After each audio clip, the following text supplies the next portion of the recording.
«Алроза» впервые провела скрининг по выявлению заболеваний органов слуха. Своих сотрудников алмазная компания бесплатно обследовала в медцентрах Мирного, Удачного и Айхала.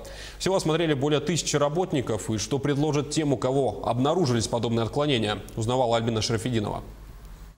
Александр Филимонов решил проверить свое здоровье. Работник карьеры юбилейный говорит, очень удобно. Даже выезжать никуда не нужно. Все обследования провели с использованием современного оборудования. Это приятно удивляет пациентов.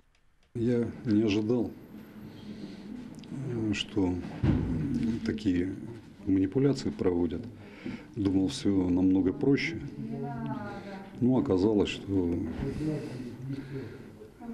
несколько процедур, и кровь взяли, и ультразвуковая диагностика, и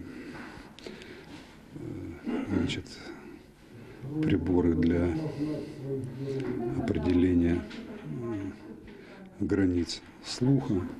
Бесплатно свое здоровье на предмет заболеваний органов слуха уже проверили 1119 работников компании «Алроза» в медицинских центрах Мирного, Удачного и Айхала. Для этого пригласили специалистов Международного центра «Сагаз».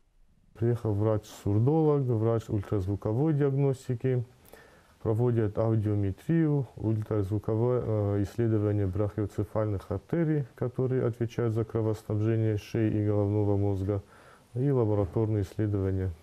Аудиоскрининг провели для тех, чей стаж работы более 12 лет и чья работа связана с воздействием шума. Также свое здоровье смогли проверить те, у кого выявили заболевания органов слуха при прохождении профилактических медосмотров.